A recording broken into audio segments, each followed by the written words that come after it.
Hello developers, let's start developing. My name is Veko and today we're gonna take a look at the 31st task of the 2022 Advent of Code. You can see that I've been skipping a few days, real life gets in the way.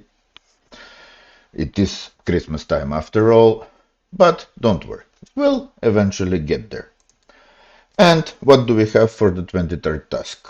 Well, I'm gonna start this off with saying I hate matrices, especially the way they are supported in most general purpose languages, which are not really designed for matrix manipulation. Most languages like C# or Java or even JavaScript doesn't really have matrices. What am I talking about? There's no such thing as a native matrix thingy in JavaScript. What we do have, we have arrays. So we can have an array that's,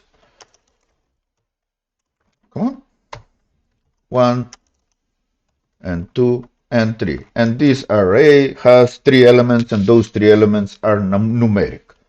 And now what we can do is we can have this as well. 4, 5, 6. And now we have a matrix, a 2 by 3 matrix. But we're just calling it a matrix and mentally mapping it as a matrix, but this is not a matrix. This is an array where the elements are 2 arrays of numbers each. And this goes if we have 3-dimensional, 5-dimensional, however many dimensional arrays we have. We can, because we can have this. So now, is this a matrix or isn't this a matrix? And of course, we can have this as well. Is this a matrix? Who knows? And additionally, that means that we don't have native methods where we can manipulate matrices. Which means that we get to write those ourselves, because we can adapt the model of those languages and we can adapt the model of our thinking so that we can think about operations with matrices and things like that. And that's what we're going to be using for this part, because it's all going to be about matrix manipulation. Anyway, after all the fun that we had with the volcano and the monkeys and the elephants, we finally, 2 days before the time ends, get back to the elves. So we had a fun adventure and we're getting back with the elves, and we found the starfruit grove, which we are actually looking out for all this time. And what happens if there is no starfruit there? So we need to plant some starfruit and do some things with elves, because elves are of course moving in erratic ways. So what we have here is some kind of a matrix, and where the hashes are, that's where our elves are standing. And the elves are running some kind of an algorithm where should they go and where should they plant their seed, basically. Starfruit seed. So they do things in rounds, of course. So in the first part of the round, we are evaluating where the elves should move. So if no other elves are in one of those 8 positions, by the 8 position we mean the neighbors, the elf doesn't do anything. So that's part 1. We need to count the neighbors. Otherwise, the elf looks in each of the 4 directions in the following order and proposes moving 1 step in the first valid direction. The 3 that are north, the 3 that are south, the 3 that are west, the 3 that are east. After we propose a move, it's not specified what happens if none of these moves are valid. So we will be guessing that no such thing occurs. That thing will occur if all of the 8 positions around the elf are taken, or basically if we have 4 elves in all of the sites. But let's hope that doesn't happen. If that happens, we're going to throw an error. After that, they try to move. If two or more elves propose moving to the same position, none of those elves move. And finally, our directions are kind of in a circular buffer. So in the first move, the order goes north, south, west, east. The second round, it goes south, west, east, north. Third round goes west, east, north, south, which means we have some kind of a circular buffer for those as well. So let's try to simulate that. So we have this situation with 5 elves only, and after the first move we get that. And we need to note that this is an endless matrix. Outsiders can more empty, ground extends a long way, i.e. infinite, in every direction. So we are just given a extract of the scan that actually includes all else. For example, when we have this, in order to calculate it, we are displaying it like this. No, this is incorrect, but basically it doesn't really matter. We can assume that we have dots all over the place.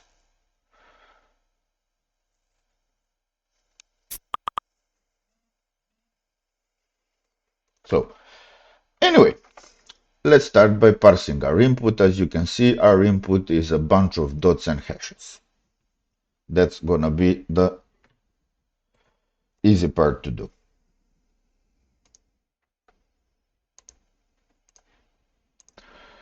So how do we process our input? First of all, we have just the minimal example. This is not a full example, this is the minimal example. Later on we might move to the full one. So we're gonna need the input, read the input lines.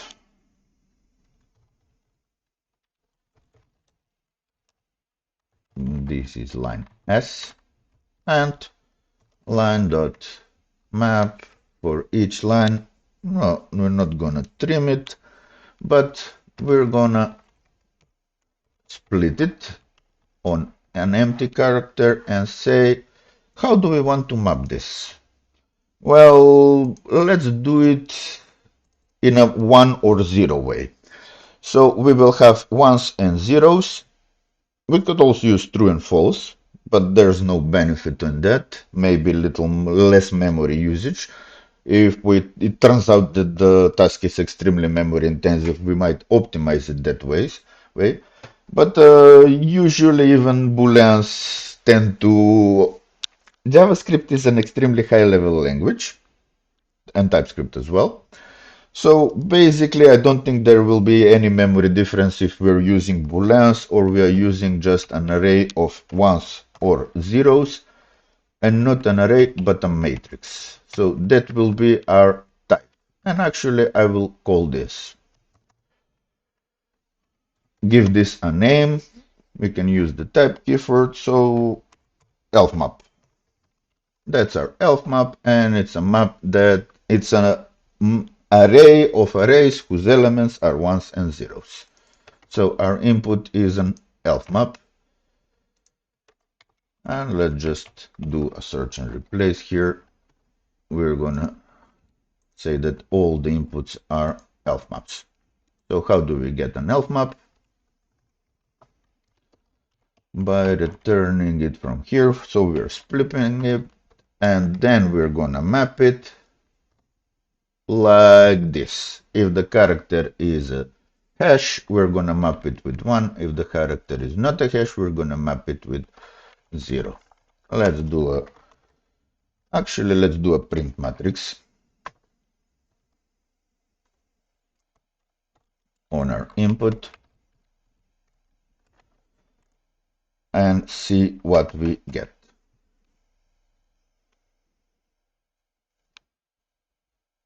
Yeah, looks like our elves are there. And since I'm gonna be using this quite a lot, we can just add this as well. Thank you, Copilot. I don't like these parentheses. So we say if there is a 1, print a hash. If there is a 0, print a dot. So this should go the whole way through. So we're starting with a dash and dots and hashes, and we're ending up with the dots and hashes. And this way, since we're only doing a run through this, it seems that we're fine. We ended up with exactly what we started. So now for the first task, we're gonna need to transform this somehow. First of all, I would like to have an array of all the elves.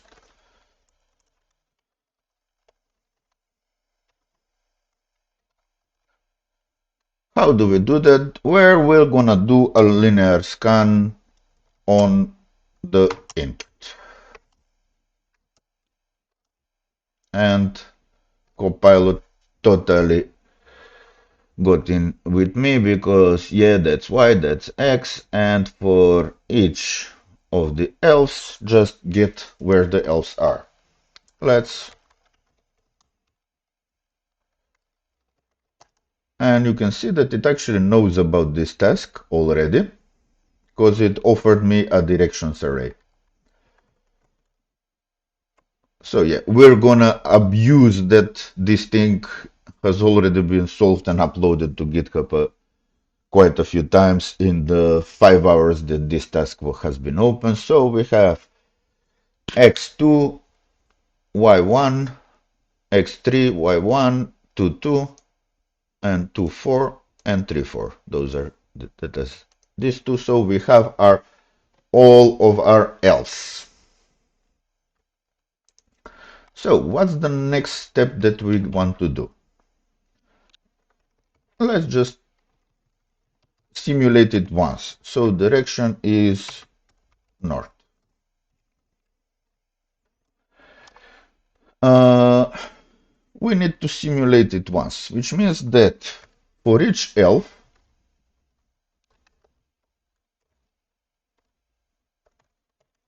of elves,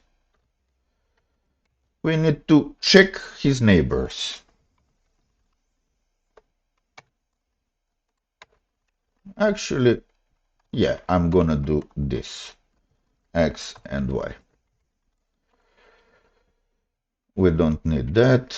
We need to do define the neighbors.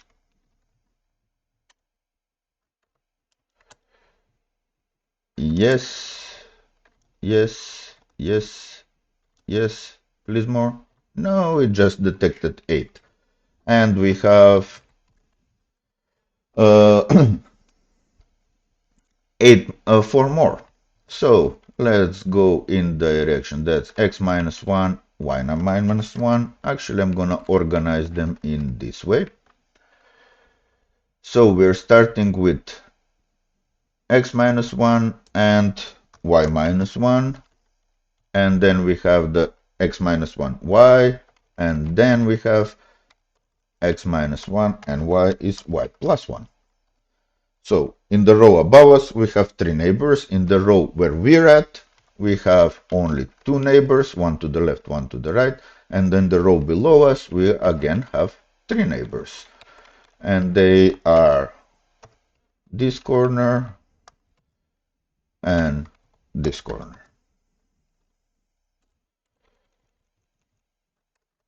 And now let's think in, so we decided that x is this way and y is this way.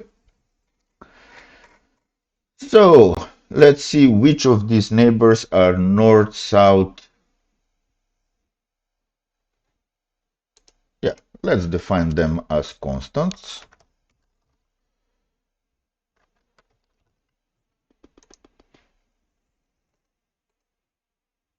Or not. We can do that in code as well. We'll see how we do that. So we need to detect.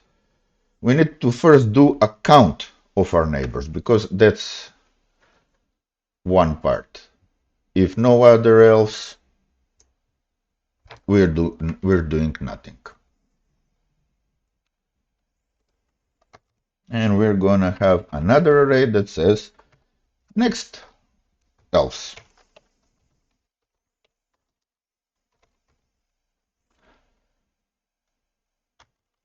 we're gonna push to it, so it's not terribly efficient. We can initialize it with the... Actually, let's do that. Yeah. Oh, no, this is gonna do a shallow copy. I don't want to do that.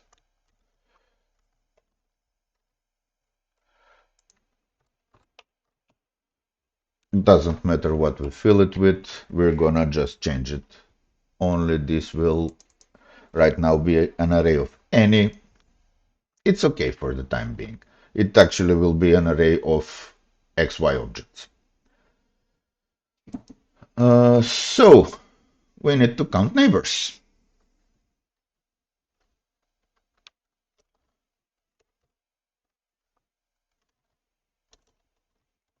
Do I have a count method? I don't. But I do have a filter method, and then I have a length. Let's see.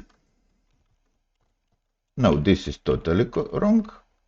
Yeah, this is what I want, actually, to see if there is an elf there, but there is a much easier way to see if there's an elf there.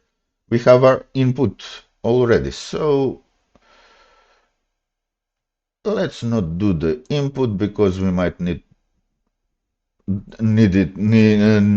to run some rounds. So let's declare a elf map thingy, which will be input dot... What do we want to do? We want to map the input because we have a matrix. We cannot just do a slice to get a copy. And for each row, we're gonna do a slice now because this row is basically a number array, and a number array, if you slice it, you get a copy of it. So this will result in an elf map, which is a copy of our input. So if we change this, the input wouldn't change. So we just need to say how many neighbors do we have for each neighbor, whether the elf map, and we can actually deconstruct this. Now, we already have x and y. Let's not complicate it too much. With the elf map of neighbor.y and neighbor.x is 1. Yeah, this is optional. If we omit this, 1 is false, truthy, 0 is falsy, so this will work without this, but that's weird. Let's not abuse TypeScript that way, because this way we are explicit. We are saying if the neighbor is elf,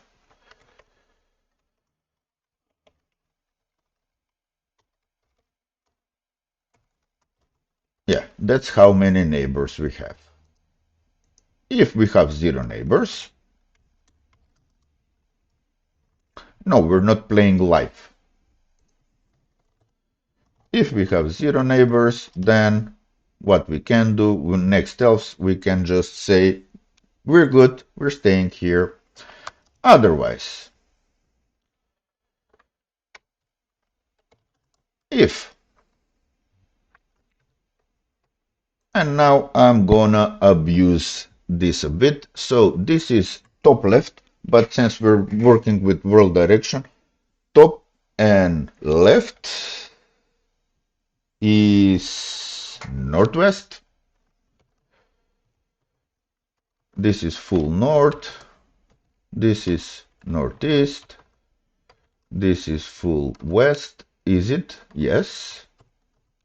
And these are southwest, full south, and southeast.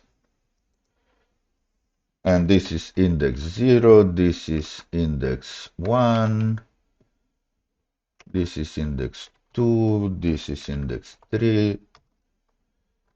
You know what? Yeah, I like this as an array because I can do array operations and it's always the same indices and everything. So we can just use this. So this is not the smartest way to do this, but it's, let's call it smart enough.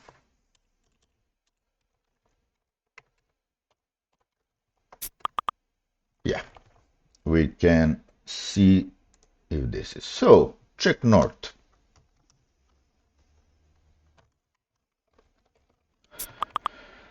So we need to see if elf map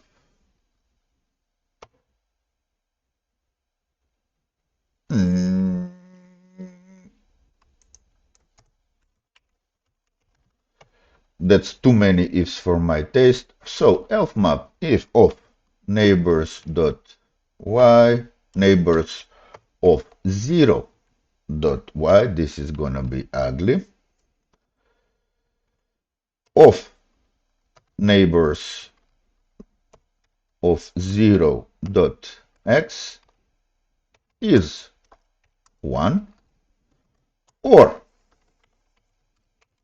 so do we have a neighbor in the northwest, or do we have a neighbor in the north, or do we have a neighbor in the northeast part of the map?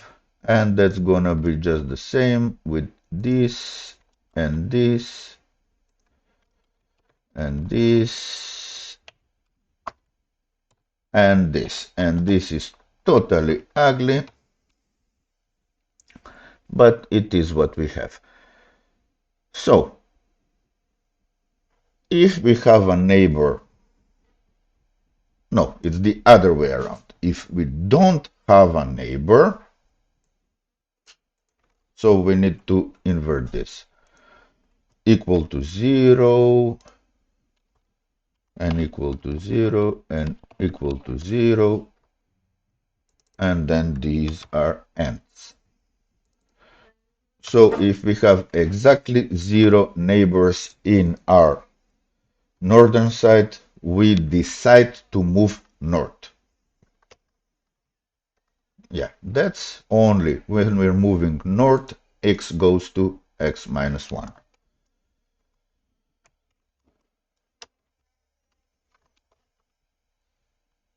And then we're continuing. I'm just hoping that this will be able to decide what we want to do on its own. Otherwise, we're screwed because we will have to write a lot of ugly code.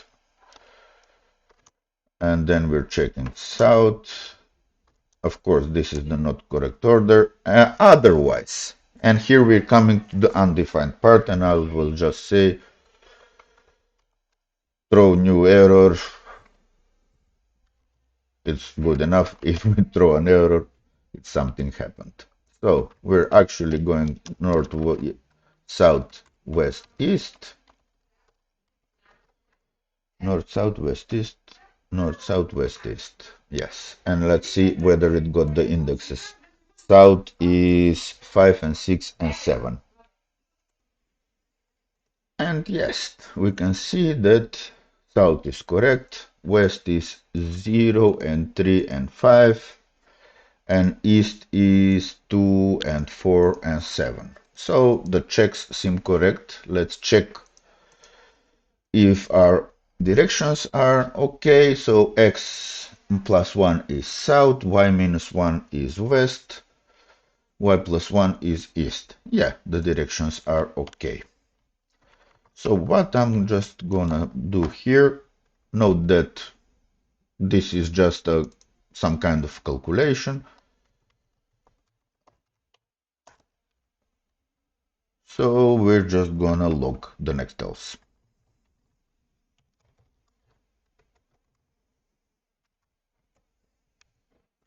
Let's see if the next else are correct.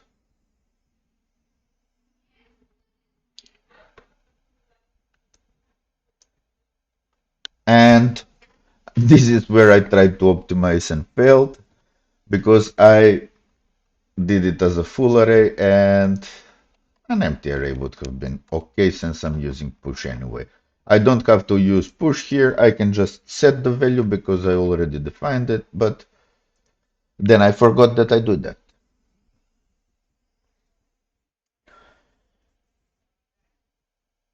So let's see what the situation was.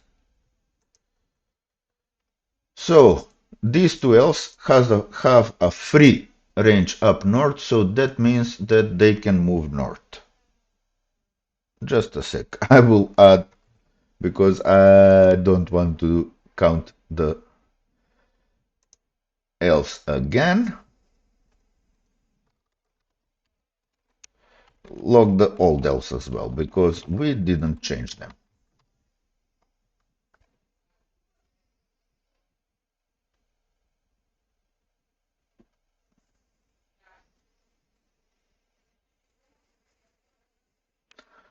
So from 2-1, we want to go to 1-1. That's okay. How is this 2-1? Yeah. We want to go to 1-1. 1-1 is this.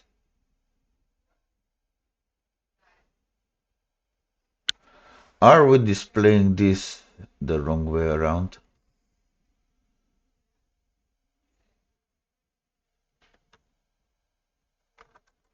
We are saying that x is this coordinate. Yeah. X is this coordinate, so we have our destinations wrong. It's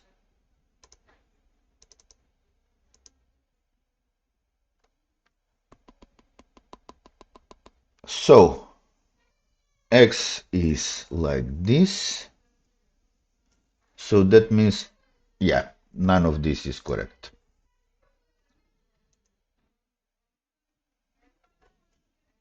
Unless we redefine what we're doing.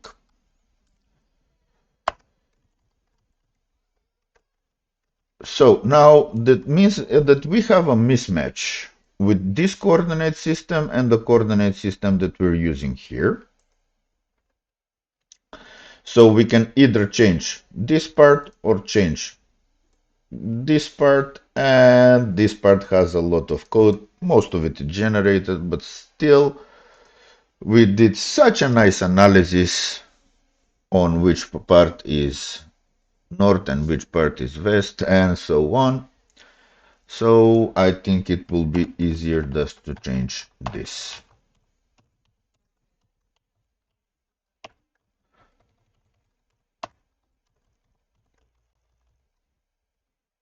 XXX, no. This is Y, this is input X, this is Y, and this is X and Y. So now we're using the regular matrix model, which means that X is this way, downwards, and Y is this way, that way.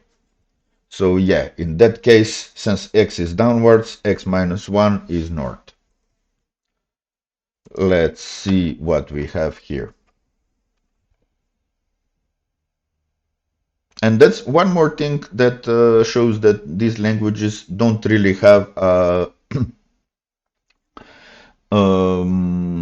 matrix support. Yeah, we messed up something.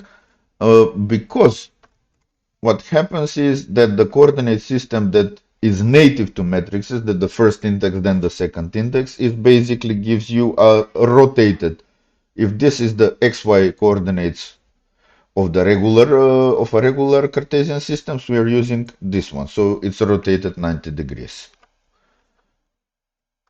And we managed to mess something up.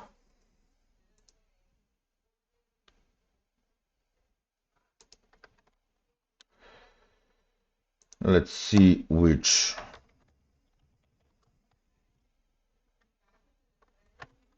Yeah, let's just do this. None of our inputs were on an edge, so that means that I really don't think that we should get this.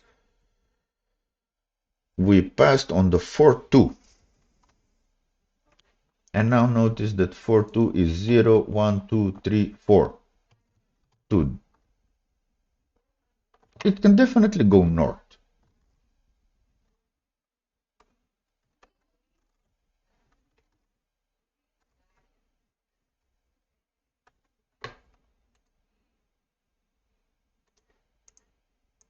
Why doesn't it work?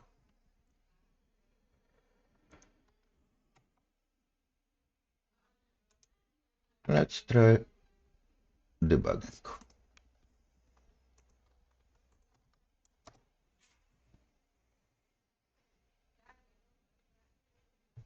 Yeah, let's see how much is x. It should be 4, y is 2, the neighbors are 3, 1, 3, 2, 3, 3, 4, 1, 4. Yep, those are correct. And the elf map. Yep. Are our conditions the same? Yes, yes, yes. And no, no, no. We might have wanted to go the other way around because right now we are checking this in the wrong order. So we're checking some other random fields which are not the fields that we want to. Yeah, and here is hoping against hope that we managed to change everything just the way we're supposed to change. And this is yet another reason why Veco hates matrices in languages that don't support matrices in a nice way.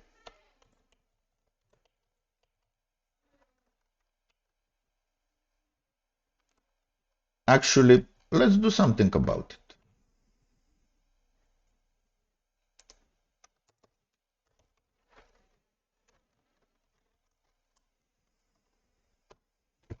Let's do this. And then if we have a get value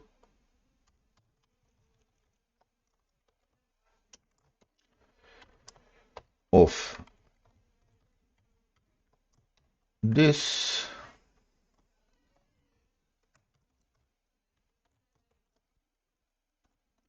yeah, this means that this function takes two parameters. First is the elf map, and the second one is own object that has an x and a y properties, and no bounds check. Those are for beginners. We don't want to do that. We're just doing this. So this means that we can just change this with get value, or we can be even more explicit in our business domain. Is that an empty patch of soil? If it's an empty patch of soil, that means it's 0.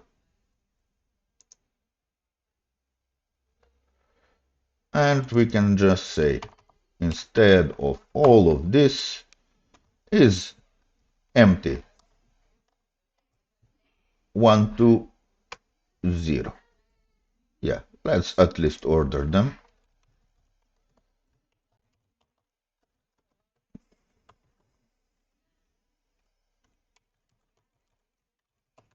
And since we're already doing this, why not go full throttle? Because I like when the code is self-explanatory, even if that means that I have to create a bunch of methods. Let's say let's create 4 of them. North empty. And we're not getting this, we're getting a neighbors array. And this is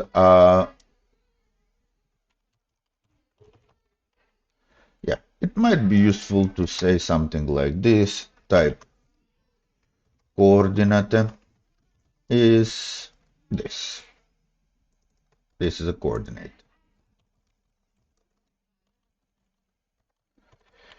So this is actually a coordinate array. And yep, neighbors of, and right now we kind of set our neighbors in a certain way, or we can even have an even better model, more explicit. Yeah, I'm kind of solving this, this was an enterprise level project where we will need to use and reuse this, and this is extremely helpful if you model it according to your business model, because then you're speaking in the language of your business. That's the domain-driven design everybody is talking about. So we can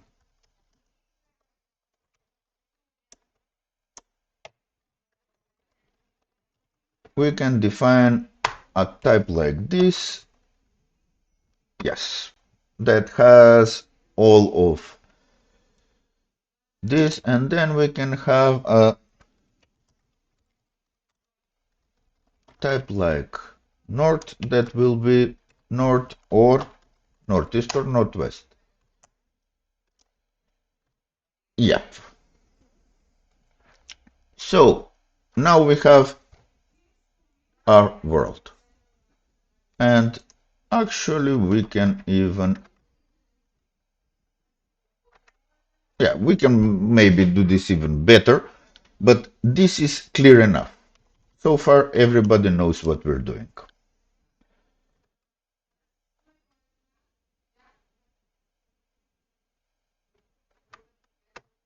And we have our directions, which are the principal sites. Yeah, we actually want this. Maybe. So,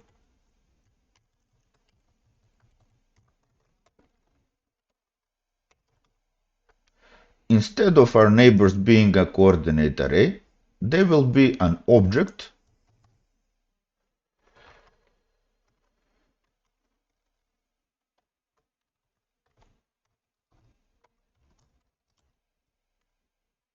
where they have basically this, north, south, and so on, but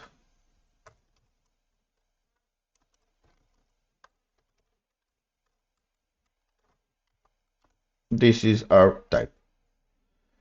So this has these properties, and we can easily define this type, and now we can just say neighbors are neighbors, and it will say, wait. So we just now need to define formally that this is north, west,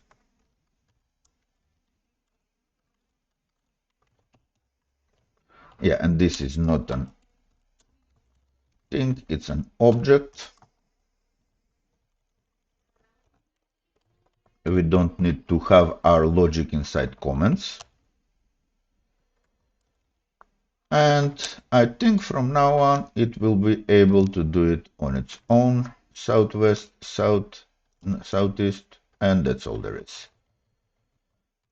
Let's check once more. North is correct, northeast is correct, west is correct, southeast is correct, southwest is correct, and south and southeast are correct.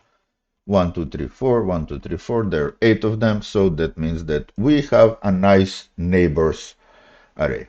So is direction empty? We have our elves and our elf map and our neighbors. And let's add the direction as a parameter, which is of course going to be a direction.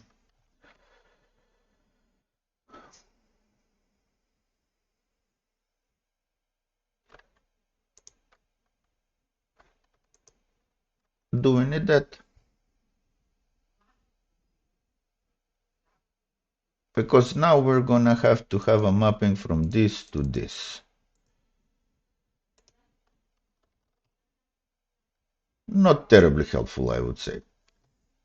But it seems that we can do something like this, which is nicely generated and nicely explicit, and neighbors of 2 is, now we don't need this. Neighbors cannot be indexed by that, but neighbors can be indexed by this. So for north, we can explicitly say, without having to remember all the parameters, north, northeast, northwest.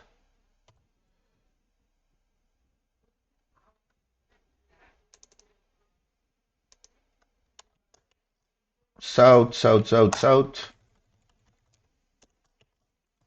south, south. Yeah, southwest.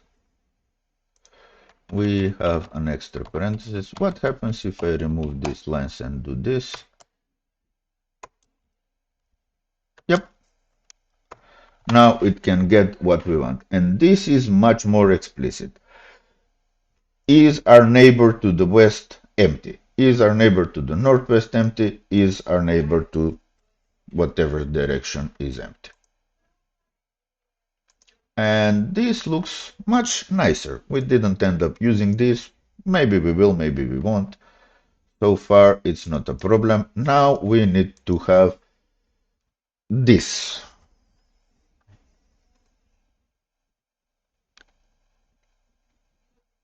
There's multiple ways we can do this. We can basically say check these empties and see whether they're all empty, but we can also do object dot values, and this will give us all the values,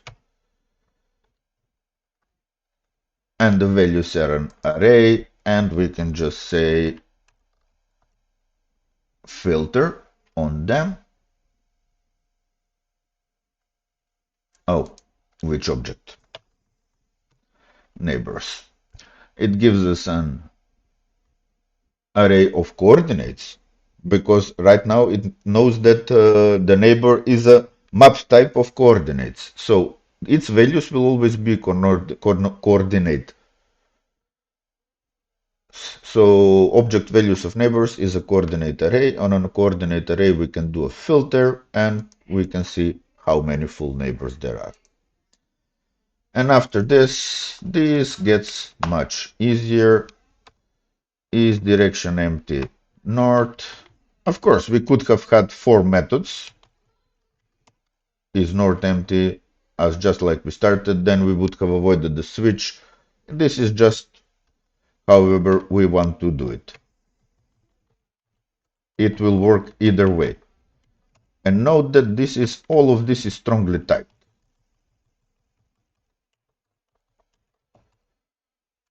I cannot say is direction empty Veco. It's gonna say Veco is not a direction. Yep. So I can only say east. Let's see what happens in our code now. Maybe it crashes, maybe it won't. No, it doesn't. And it actually looks like it's working. The next direction for this is north. For this is north. For this should be south. Yes, it is. And for this should be south as well. And for this is south. Yeah, only the x's go up and down. Now, for the next part, we have a clash here. So we need to check whether two elves have the same direction. How do we do that? The way I will do it, yeah, we might need this again. We can just group them. And we will group them on the coordinates. If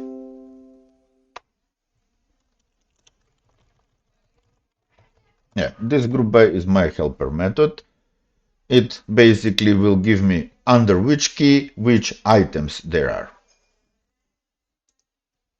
Do I have some other key selector, key equality? Yeah, that is how to determine whether the key is equal, and then we have a bunch of items. Do I really want that? Because I might need the indexes. No, I will create another object. I will create map.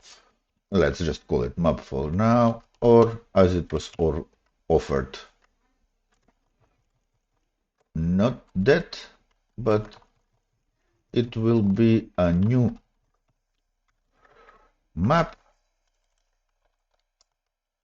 from a string to a number array. Yes. So this thing will map from a coordinate to a list of indices.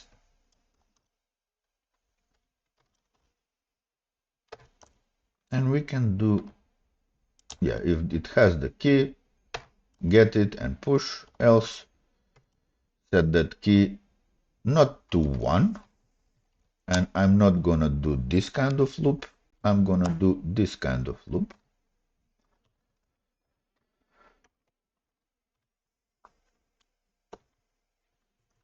And then we're gonna do the deconstruction here.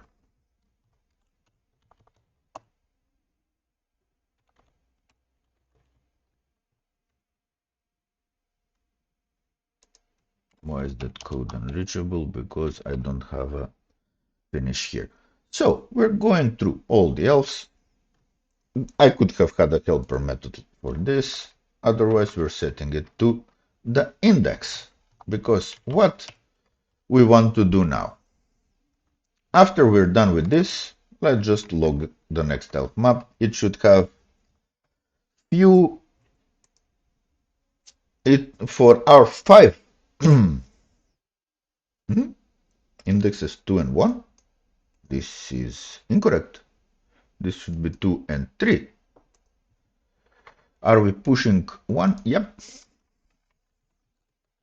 We should have for our 5 else, it should have exactly 4 entries because one of them is a clash. So we have 4 entries. So this is not a clash, length 1. This is not a clash, length 1. This is not a clash, length 1. That means there is a unique elf that wants to move to that position. This is a clash, and the clash occurs on indexes 2 and on index 3. So what I will do this, now I will transform this hash back to an array.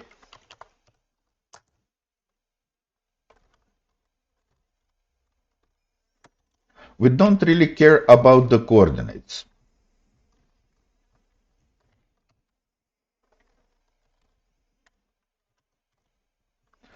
And since this is also a map type, so next elf map is already a mapped value, mapped object. We just need to get its values. We don't really care about the keys, so we're just gonna map them to a undefined variable, and then yeah, it offered this, and it's something that we actually want to do. If the length is 1, everything is fine. They'll decided to go that way, let him. Otherwise,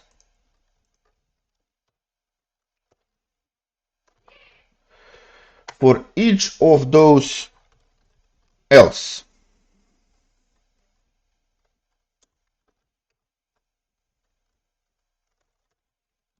that means that inside next else we have a value that is invalid.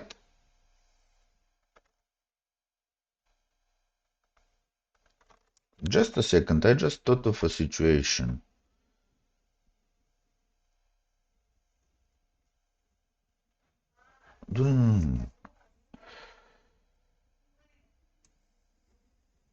If 2 or more elves propose moving to the same position, but what if an elf proposes to move somewhere and that is unique,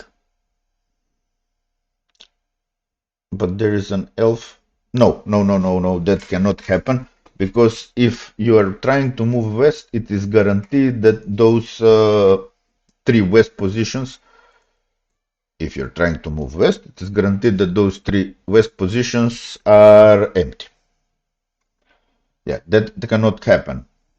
So basically, all of us are trying to move into an empty position, but if more than one of us tries to move in the same position, then we just cancel each other out. So That means, oh sorry, for each of these values, we need to go through them, and most of the time it will be 2. At the most it can be 4, because there are 4 directions where the elf can move. That means that in the next move, these elves would stay put. So, next elves of this specific index is not, actually let's take the element that is our value is now the elf index. Yeah. So the next elves of the index of that elves needs to be the same as the old index of that elf. So we're just reverting back. And let's see how the next elves looks like right now.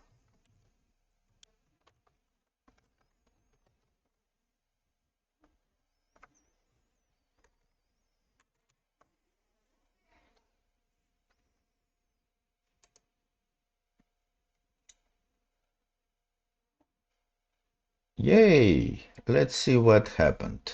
Second and the third one.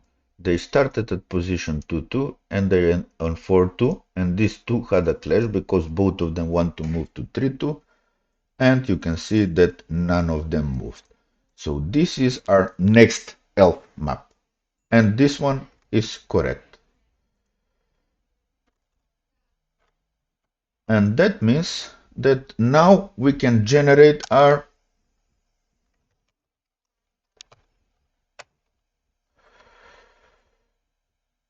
well, we already used this name and we kind of want it again.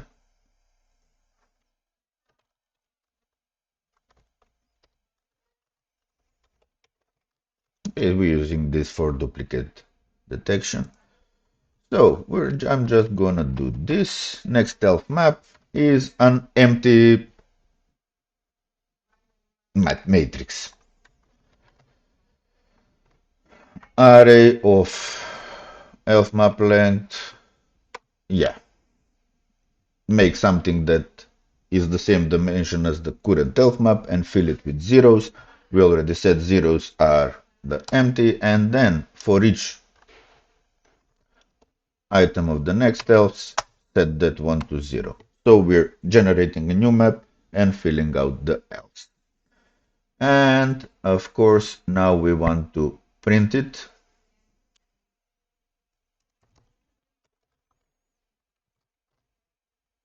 Do we have that? Where did we print it before? No, I removed that row. But help me, Copilot. No, it's character. If that character is 1, yeah, this. So helpfully this will print out the next item and then should look just like this. Let's see if that's the case.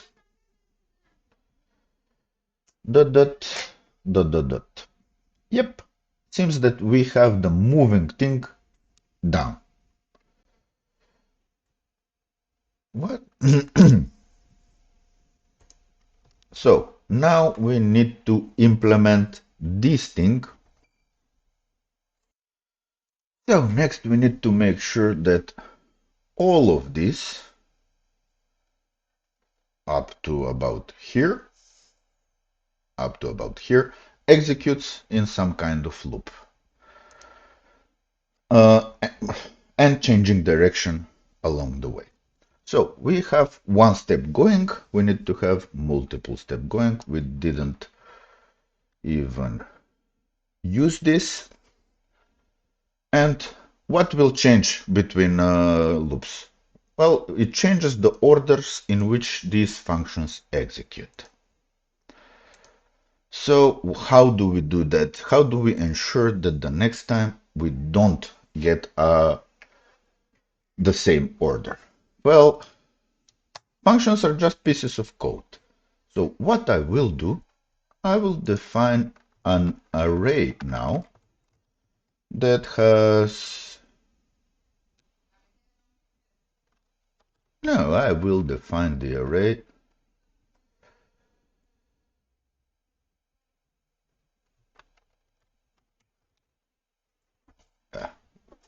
We have these functions, and what do they get? They get a elf map and an array, and then they are returning something.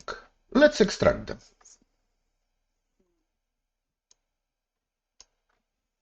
This specifically. Yeah, so let's have 4 more functions. Oh.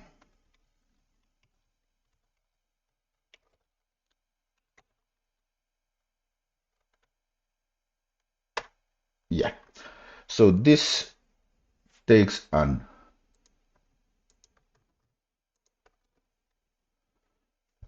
input, a set of neighbors, and a coordinate. And what it will return? It will either return a coordinate or an undefined. Actually, we cannot say that. Here, we can say it like this. Actually, I think we can use the question mark here, because now will say we don't return a value, but we will. It's basically this. We don't need to continue. We have the elf map. We have our neighbors, and we're not gonna push anything to the next else. We're just gonna return this. Otherwise,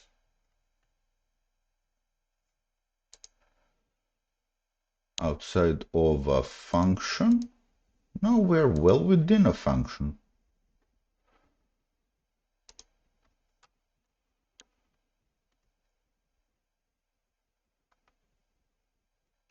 It thinks that this is a JS doc. Yeah. Otherwise, let's be explicit. We're returning an undefined value. And yep, if we are empty to the south, return a south value, otherwise return undefined. Next east.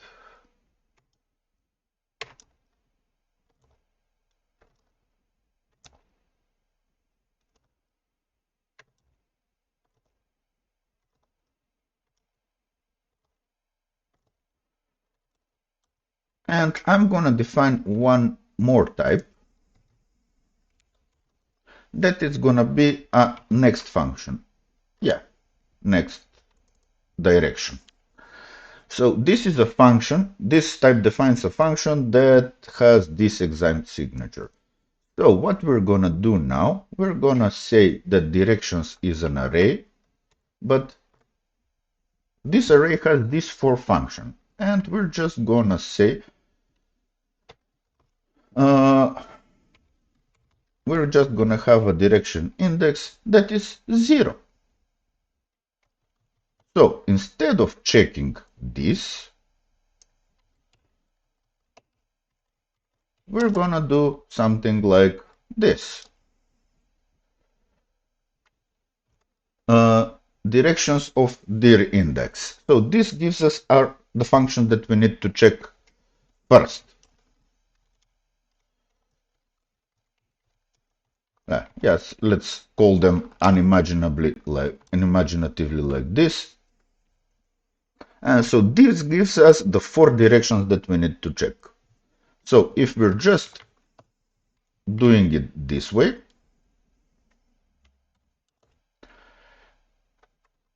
we can say have next one, if next one,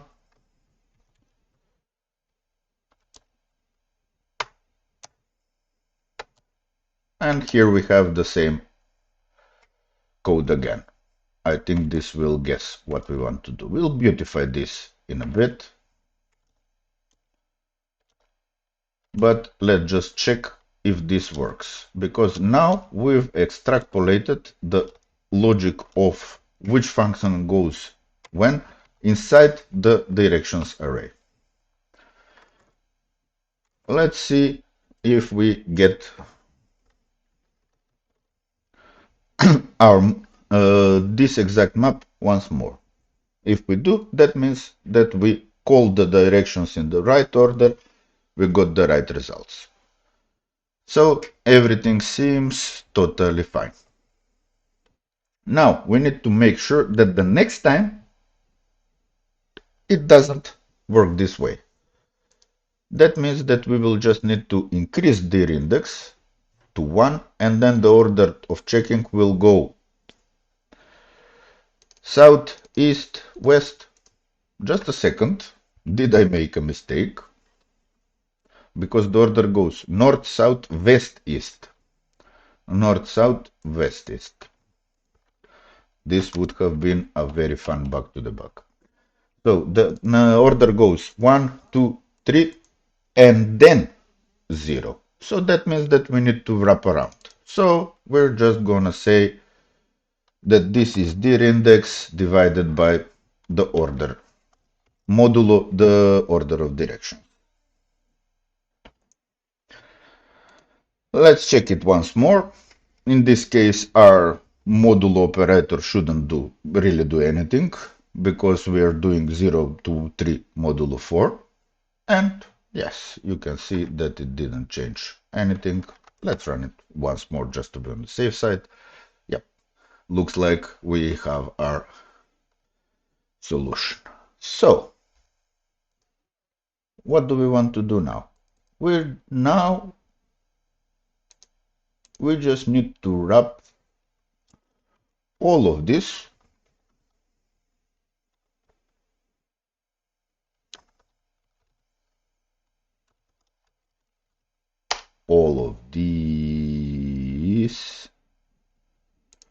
into a while true.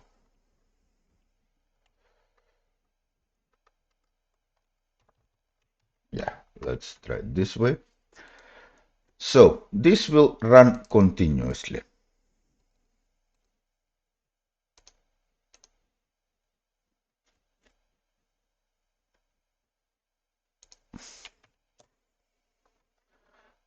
And in our example, our smallish example, yeah, we forgot one thing. We need to increase the dir index each time. We have one move, two moves, three moves. And after three moves, it seems that they are done. So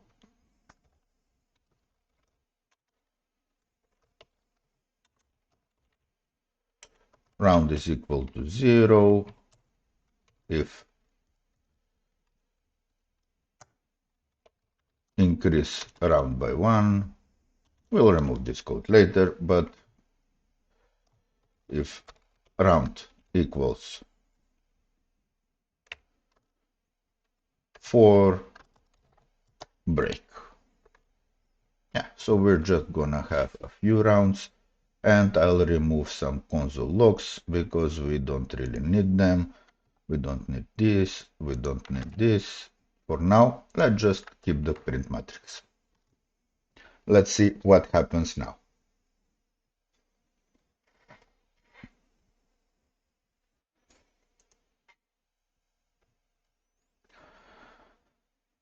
We're printing, I guess, the original else. And one thing that we forgot, as I mentioned, that this just runs everything 3 times. But we need to do few more things. We need to, yes, set this else are now the next else. So this is not longer a constant, it's a variable.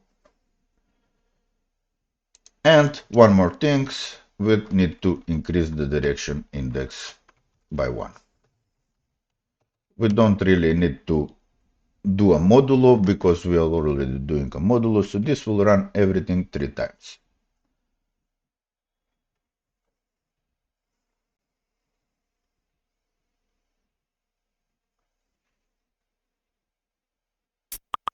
and we got an error somewhere. Why? No idea, because these are the next that we want to do. Yes, those are correct.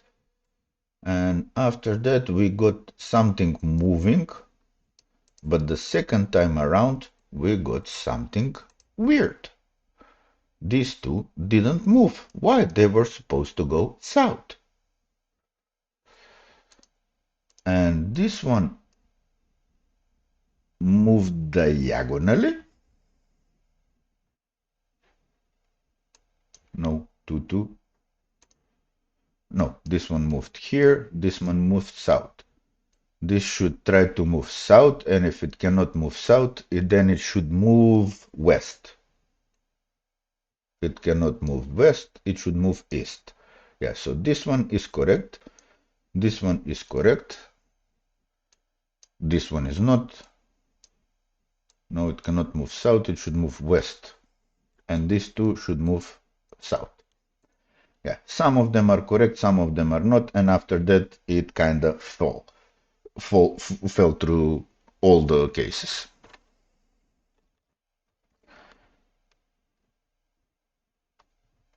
Okay, let's debug.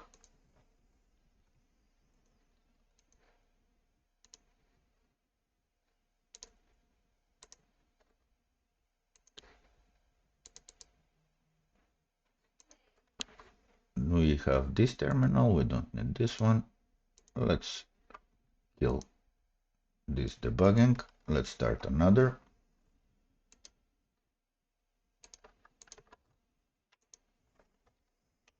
Stop it here.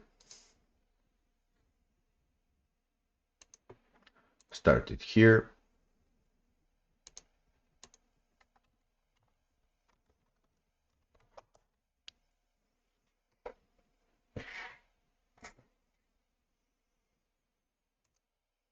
We saw that the first round went okay. Okay, let's do that. Let's skip that. So what happens in the second round? What is the value of our else? Looks okay.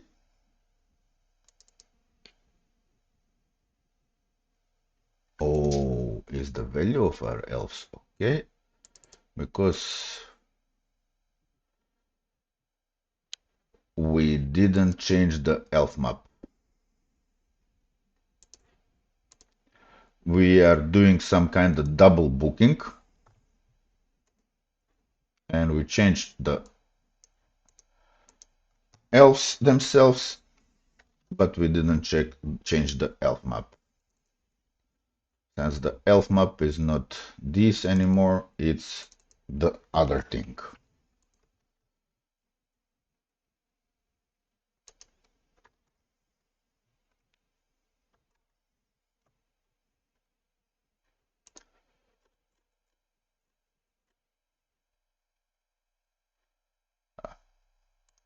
Run once more. Let's see what we have here.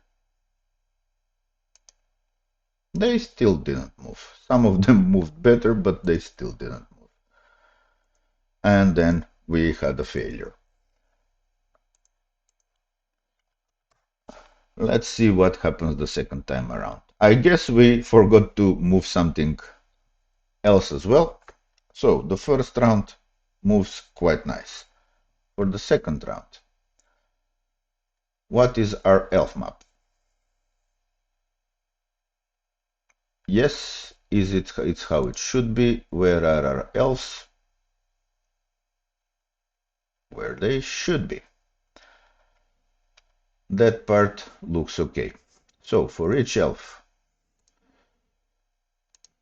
do we have any neighbors? First one should have one neighbor. What are the neighbors? Do we have minuses here? Yay, we're getting all kinds of undefineds. And this is correct. And this is something that should be taken care of.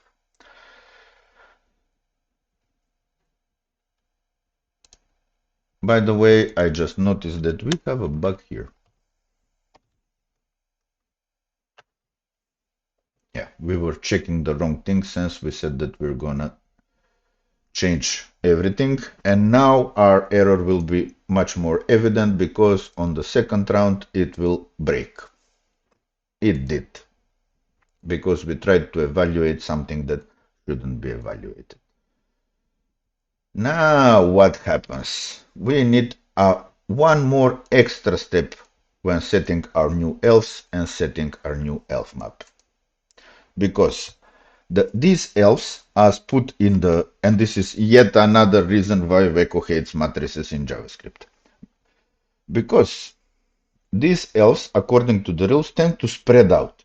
So this is some kind of weird algorithm that spreads out the elves in the most efficient pattern. And you would actually want that if you want to plant trees, because you want the trees to have a minimum area but maximum distance from one another. So that is kind of an optimization problems that algorithms and programs are really, really good at. Only this is a weird way of going about that. So this tries to spread out the elves. And we might move into areas where we basically don't really want to go, that are off the map initially. So this means that we need to make sure that after each run, so we have our next elf map, we have our next elves, we will need to do something more. We will need to enlarge the map to make sure that our map has enough place for everybody to move somewhere if they want to do. And how do we do that? Well, we're gonna need to find the maximum locations of the elves, on the maximum and minimum location of the elves and the x and y coordinates. So max x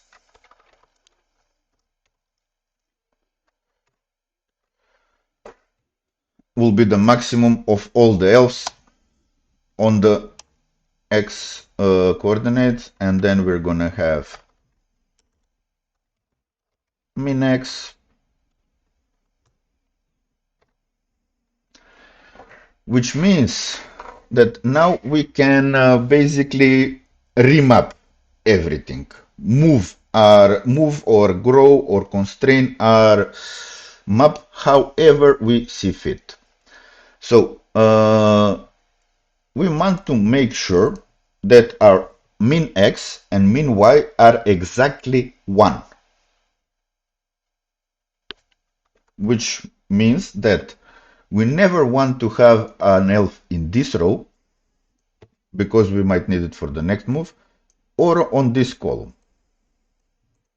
And also we need to have a maximum of one column that is empty and one row that is empty on every side. And you can notice that all of our examples are exactly something like that. Note that in this example, this is the large example that we're building. And this is the actual initial state that we are seeing, because these things grow. Yeah. So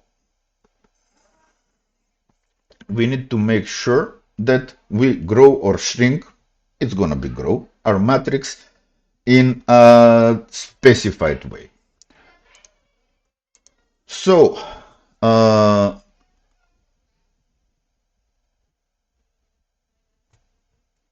for now, let's just inspect these values. And this will be some tricky math actually to move it and do it.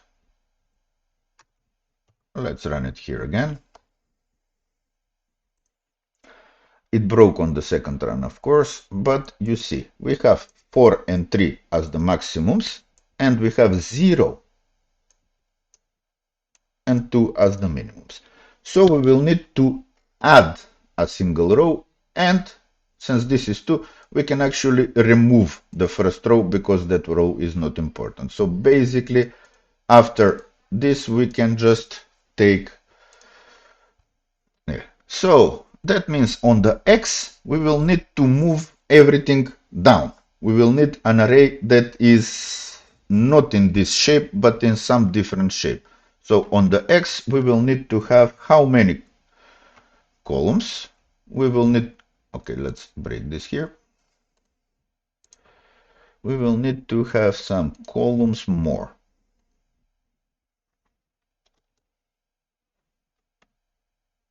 No, that's not important.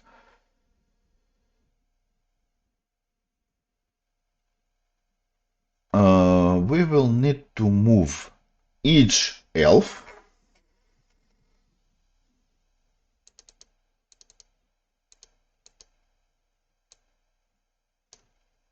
we only do this for the printing. Yeah, so we will generate a new map here. We will need to move each elf, only the next elves are important right now, so that the minimum x becomes 1.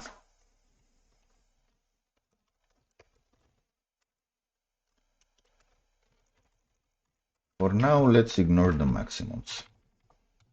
So the move x is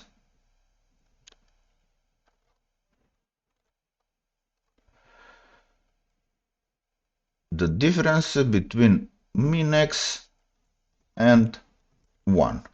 So if min x is 0, this becomes minus 1. Nope, we need it the other way around.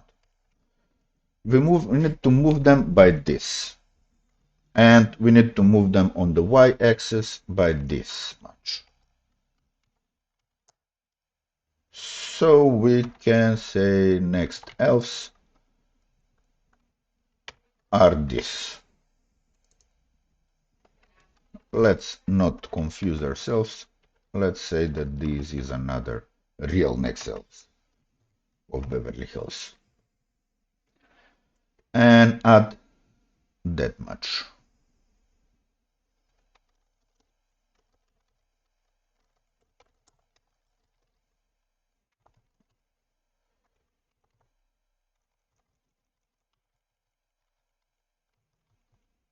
Yeah, let's ignore this for now. It's gonna break anyway. We don't really care about it.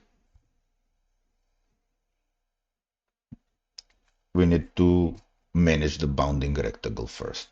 And you can see now that the minimum and the maximum were 0 and 2, and now our minimum and maximum are actually 1 on the x and 1 on the y. Which means that if we want to have an array that will cover all of this, a matrix that will cover all of this and have all the possible places when those can move and all the possible neighbors, we will need how much? We will need y can only be 1 and 2. So the neighbors can be 0, 1, 2, and 3. So we will need an array of matrix of 5 on the y coordinate. 0, 1, 2, 3, 4. And on the x scale, we have 1 through 5, so the neighbors can be 0, 1, 2, 3, 4, 5, or 6. So we need 7. So our maxes should be 2 plus the max size. And now we're going to get the maximums.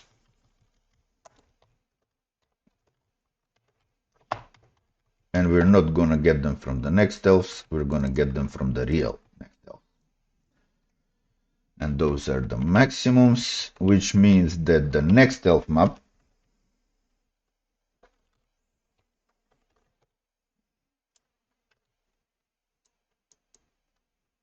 let's move this here.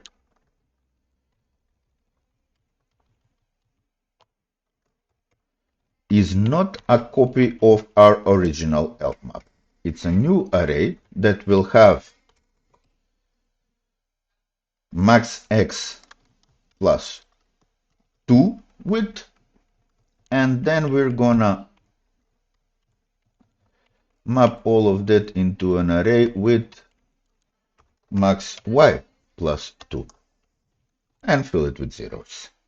And now we're gonna map all our else to it, set them to ones, and try it again.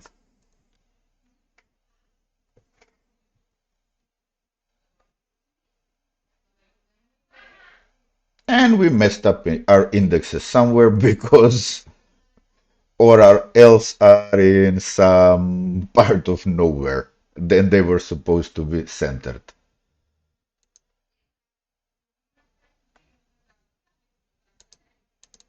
X is first coordinate, Y is second coordinate.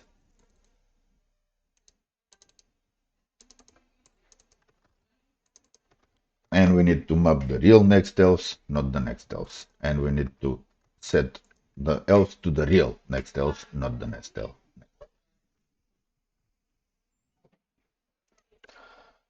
So now we can see that our else are kind of moving. Let's see. So after the second one, we should have this image, and that's the image we have. And after the third one, we should have this image, and then, except for the border, that's the image we actually have. So it seems that we are moving. Let's see what happens if we start with this example. But here we will need to do some more pre-processing, so to say. Because if we start with this map, we already have elves that are on each side, which means that we will need to grow this by one to ensure that we don't have the case that we turned out to have. That we don't have impossible neighbors. And we actually kind of did that here. So we need to make sure that this map is grown. So we're not gonna just do this. So we're not gonna map our row to a row that's just a copy of that. We're just gonna add a 0 at both ends for each row. So this is gonna be a 0, then a copy of the row, and then a 0 again.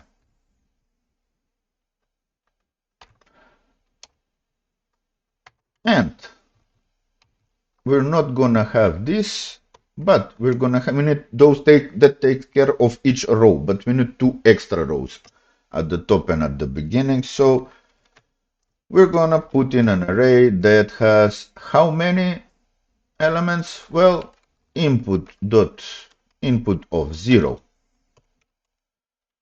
dot length, that's the number of elements that we have in our input in each row, plus 2. We need to take care of that as well. Then we have our input, and then we're gonna need to put another empty row. And of course, we will need to fill this with 0.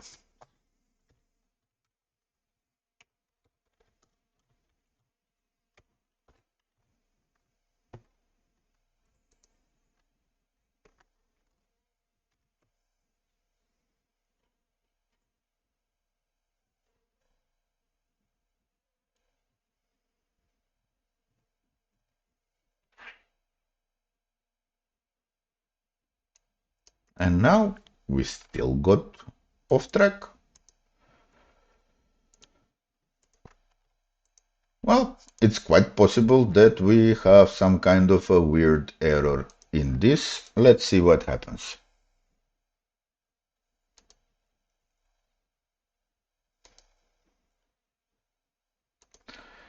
So our input is this array which is a 7 by 3 for 7 array.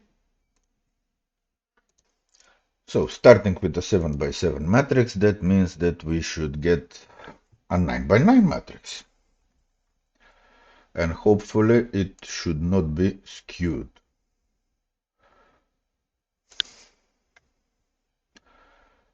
Let's see. This looks ideal.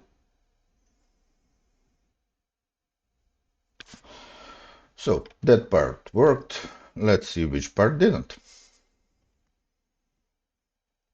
We didn't even get through our first thing. So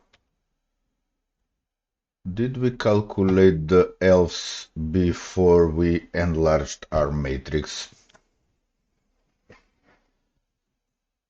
This is something that we should not have done.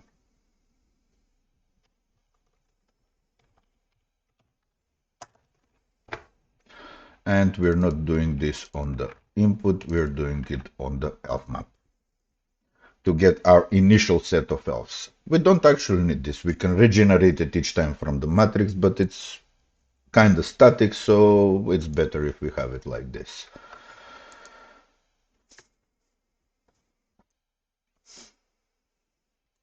Let's see if this makes any difference. Not really. It still fell apart. So that's our elf map. Let's see where our elves are at.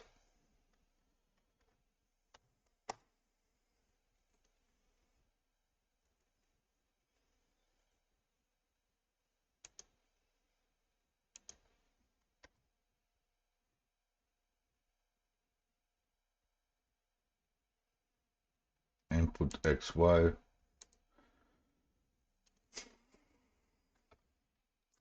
Well, that was really, really stupid of me. Because we have input in two places and in three places, and I changed it in two.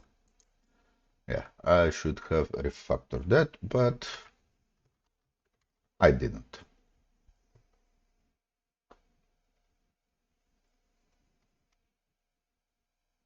Oh, and we have a case when we didn't find any directions.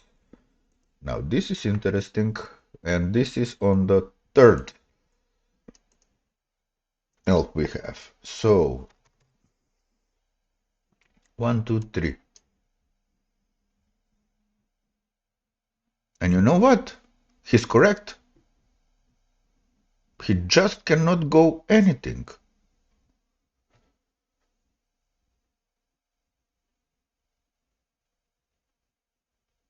None of his directions are valid.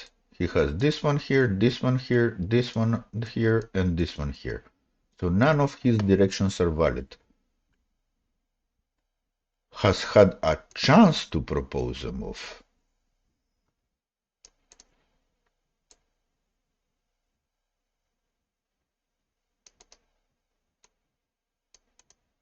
Proposes moving one step in the first valid direction. So I guess that it's not explicitly stated, but we can interpret it in a way that says that if an elf cannot propose a move, he doesn't propose a move. Let's see what happens with this guy here. So this guy moves north. This guy moves north. Those are this and this. And this guy moves west. Yeah, so it ran away from him. This guy moves north. And this guy, well, this is another guy that just cannot move. Yeah. So the logic is that I'm gonna assume that if they cannot move, they just cannot move. Yeah, and we said that we're gonna beautify this, but we didn't. So we're just gonna say this.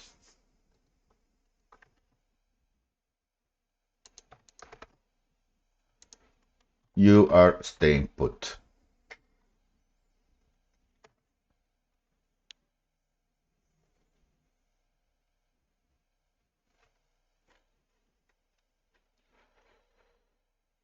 So after a few runs, end of round 1, end of round, we have end of round 1, end of round 2, end of round 3. Let's see if this map is same as the this map. So it, I think it is, because if we look for this row,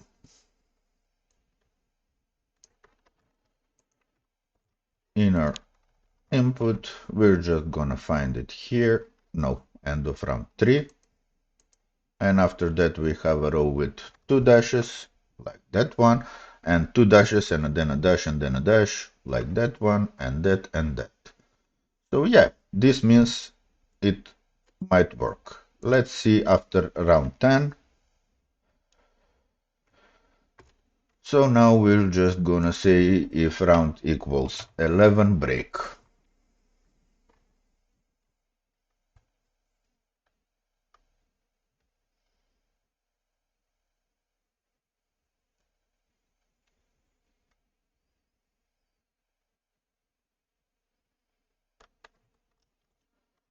So we have 1, and then 1 in the second row, and 3 in the third row, and 1 in the fourth, and 3. Yes, this looks like it's operational. So we need to find the bounding rectangle for this. And that's gonna be easy right now, because we intentionally put in a bit bigger bounding rectangle. So we already did the final part.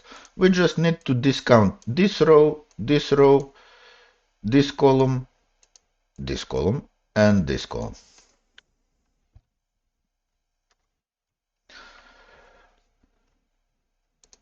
And we have our kind of solution inside the, yeah, let's just remove this. And what other console log did we have? We logged the else somewhere. Yep. So this is our thing that we have, and now inside our elf map we have all that we need. We just know that we have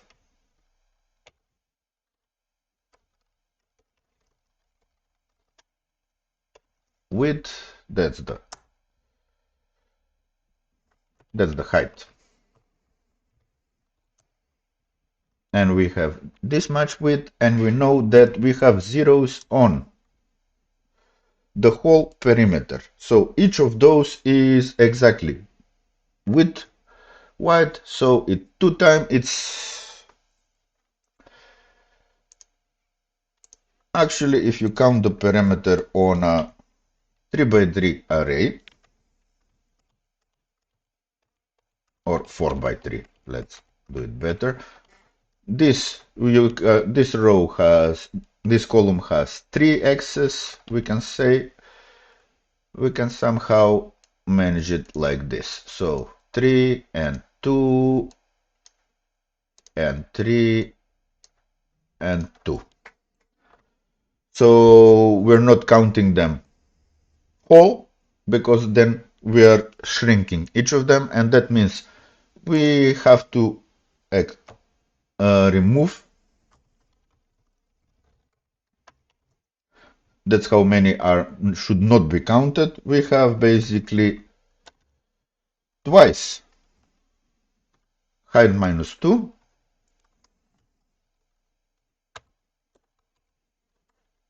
minus 1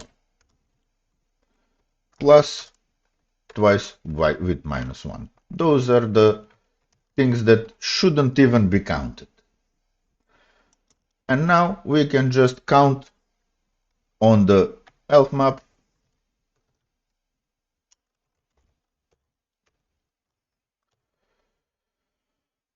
We need to basically sum up everything, and each row we're gonna sum these values. When it's 1 it's 0, when it's 0 it's 1. So we're summing up our rows, and then we're summing up all the row sums, and at the end we're just removing the invalid. Yeah, so we're going on each row and saying count how many zeros there are. We could have...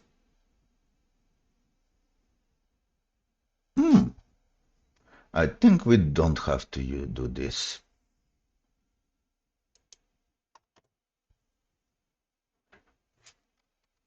We can do some other math. What is the total area of the bounding rectangle? Well, it's the height times the width. In a 9 by 9 array, we have 81 items. So we're gonna just multiply, but not height, but the effective height, which is height minus 2. And also not the effective width, but width minus 2. And that's the area of the bounding rectangle. And out of that area, we're gonna remove the number of elves. And that's how much area are elves covered. Let's see if this is correct. 110. So let's run the big input. And the big input, the problem with the big input is that it's bigger. So while we are doing things like this and filling an array that's 10 by 10, that's 100 items. But if we have an array that's 80 by 80,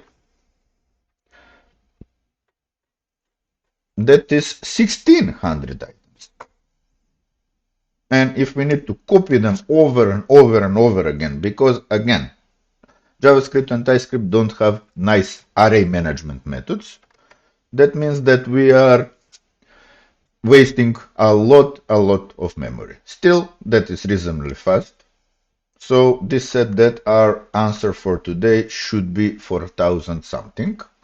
Let's see if that is the correct one. That's the right answer. We have another gold star. And I'm assuming that the part 2 will be the need to finish the simulation, which is the number. Well, we need to find when the simulation finishes. So this means that we will need to keep expanding and expanding and expanding this until we get to a situation where no elves move. This will be a relatively simple addition to our change, but we'll cover that in the part 2 video. This has been quite a long video, quite a lot of ranting about matrices, and talk to you later. Don't forget to like and subscribe. If you got this far, I have to say you're welcome on one side and I'm sorry on another side because this went quite so long. Bye.